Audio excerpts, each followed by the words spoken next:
अस्सलाम वालेकुम, मैं इमदाद सुन लो। आज कराची में जो सर्कस शुरू हुआ था उसका ड्रॉप सीन हो गया, और ड्रॉप सीन हुआ कैप्टन सफदर की ज़मानत पर रिहाई और साथ इस इंकशाफ से कि जो कैप्टन सफदर के मुकदमे के मुद्दई थे, जो मुद्दई हैं, वो साहब जो वकास नामी वो मफरूर हैं और पुलिस को मतलूब हैं। कराची के सुपर हाईवे थाने की पुलिस को मतलूब है। ये सिंध पुलिस के रिकॉर्ड से बात सामने आई है। कैप्टन सफदर सुबह गिरफ्तार हुए, उसके बाद सारा दिन जो कुछ होता रहा, पीडीएम ने प्रेस कॉन्फ्रेंस भी की और उसमें उन्होंने जो जो चीज़ें सामने आई वो बता दी कौम को खुलकर कि किस तरह कैप्टन सफदर को गिरफ्तार किया गया और गिरफ्तारी के पीछे जो कुव्वतें थी वो कौन सी थी, साफ साफ बता दिया मरीम नवाज़ ने कि उन्हें ये बताया गया कि जनाब आईजी सिंध को अगवा किया गया, उठा लिया गया था, महबूस रखा गया था और उन पर दबाव डालकर उनसे एफआईआर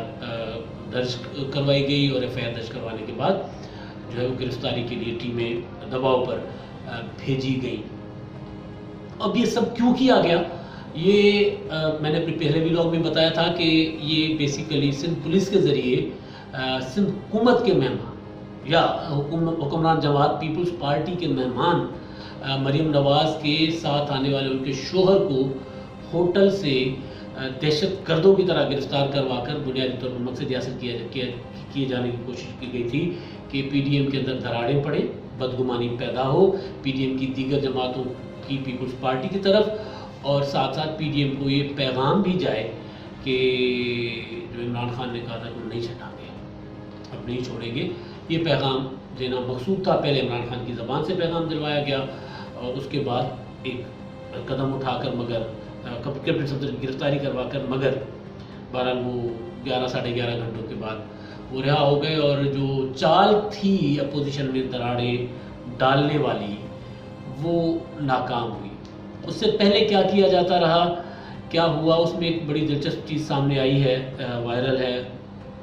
मीडिया सोशल मीडिया पर वीडियो है हलीम आदिल शेख साहब की। हलीम आदिल शेख को कराची वाले जानते हैं, मलीर ख़ास तौर पे वहाँ के लोग बहरहाल उनको अच्छे तरीके से जानते हैं कि वो क्या थे, क्या हैं, कैसे बने। तो बहरहाल उनकी वीडियो है, वो लग रहा है वीडियो की से कि वो कल की है, क्योंकि जो एफआईआर हुई है जो करवाई गई थी तो उस पर कैप्टन सफदर पर मज़ार कायद के अंदर दाखिल होकर नारेबाजी की, और नारा एक तो था वोट को इज़्ज़त दो और दूसरा नारा जो था वो था मादरे मिल्लत जिंदाबाद। तो मादरे मिल्लत जिंदाबाद के नारे से किसको तकलीफ हुई होगी वो तो अच्छी तरह हम समझ सकते हैं, क्योंकि वज़ीर आज़म इमरान खान की ज़्यादातर तकरीरें जब हम सुनते हैं तो उसमें वो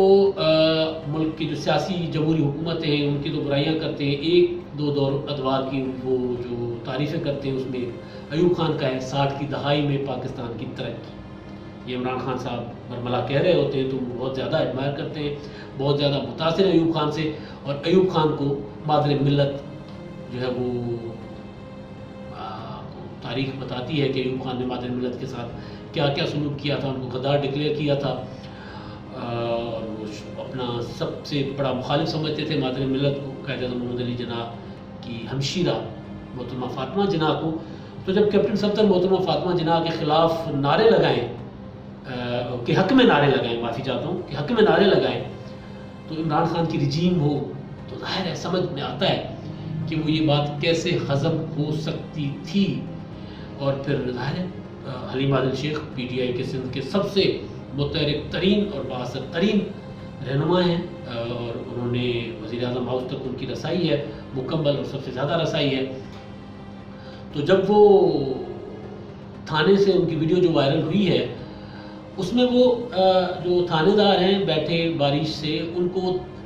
ज़दोकोब कर रहे हैं, कानून या पुलिस के अल्फाज में कहें, उनको उन्होंने घेरा हुआ है लोगों को लेकर और कहते हैं इसको गिरफ्तार क्यों नहीं किया सफदर को तुमने अभी तक, तुमने क्यों छोड़ा हुआ है। और फिर वो अल्फाज इस्तेमाल कर रहे हैं, मैं माजरत के साथ वो लफ्ज़ यहाँ बताना चाह रहा हूँ क्योंकि वो उनका अंदाज़ बताना मकसूद है, जो उन्होंने अंदाज़ इस्तेमाल किया कि वो साला अभी तक गिरफ्तार क्यों नहीं हुआ, कैप्टन सफदर के लिए वो कह रहे हैं। और पुलिस को मुसलसल वो वहाँ पर उन पर प्रेशर डाल रहे हैं, और मतलब कोई होता अगर कोई 18 SHO تو وہ تو یقیناً یہی کہتا کہ بھائی تسی معاملے لگ دو، مدعی کوئی ہے، معاملہ سرکار دا ہے، مظاہر قائد اعظم دا ہے، تسی کتوں آ گئے ہو بھائی؟ ہو گئی ایف آئی آر، جب کریں گے گرفتار کرنا ہوگا تحقیقات کے بعد کر لیں گے جو بھی ہونا ہوگا۔ مگر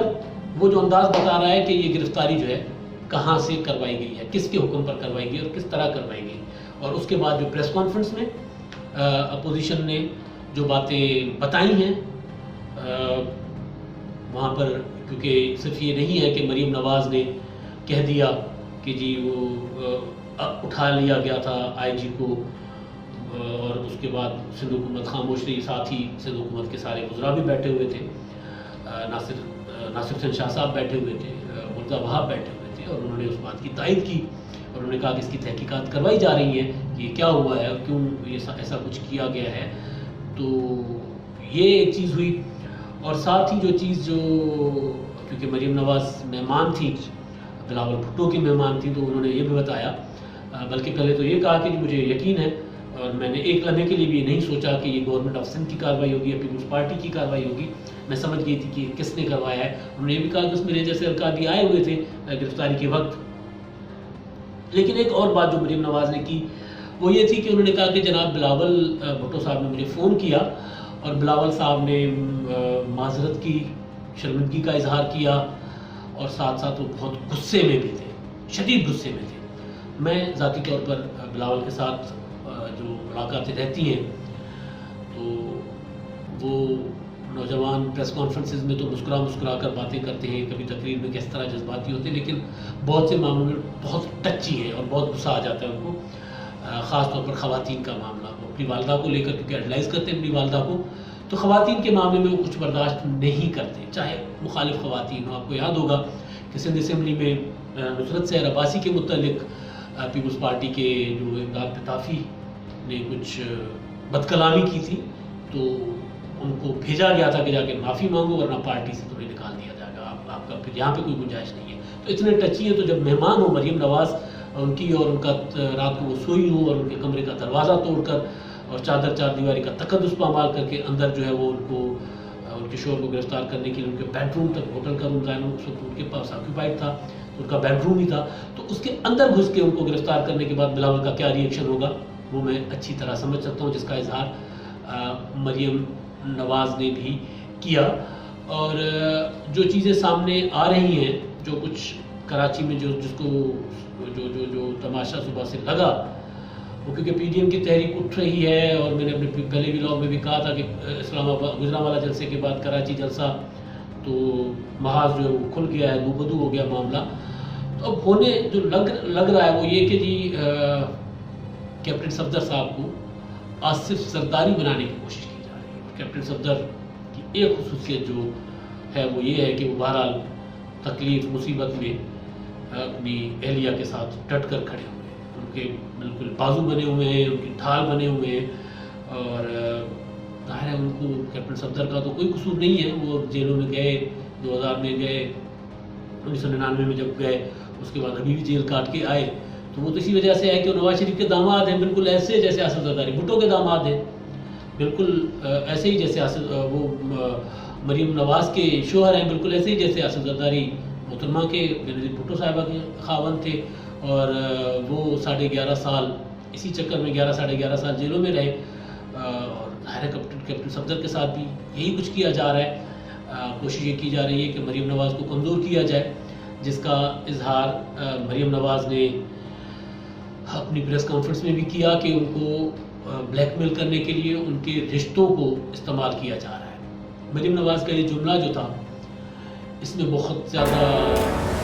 گہرائی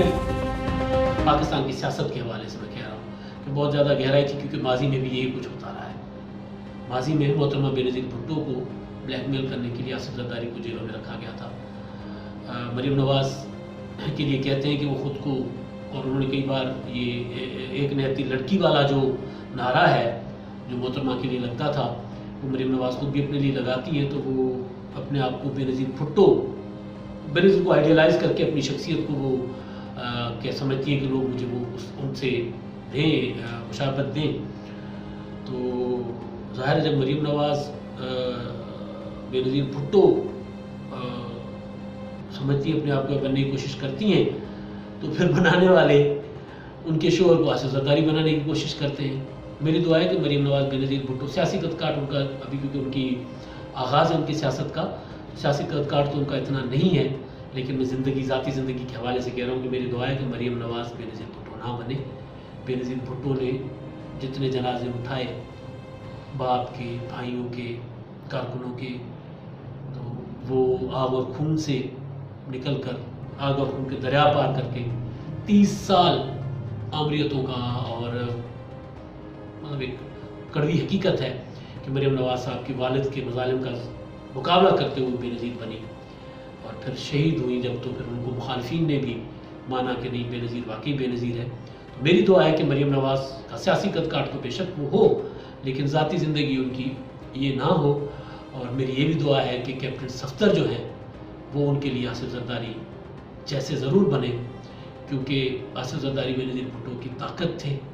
बेनज़ीर भुट्टो जहाँ कमज़ोर पड़ती थी तो वहाँ आसिफ जरदारी उनको संभालते थे, और अब तक आज जो हुआ और इससे पहले जो कुछ होता रहा वो तो यही है कि कैप्टन सफदर निभा रहे हैं अपनी एहलिया के साथ, नाकुर्दा गुनाहों की सज़ा भुगत रहे हैं, और जो कुछ आज हुआ उससे लग ही रहा है कि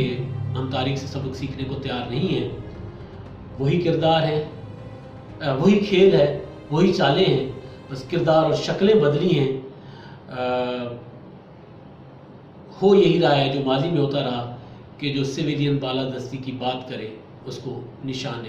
इबरत बना दो, जिसका नमूना आज कराची में देखने को मिला। आज तक के लिए इतना ही। अल्लाह हाफ़िज़।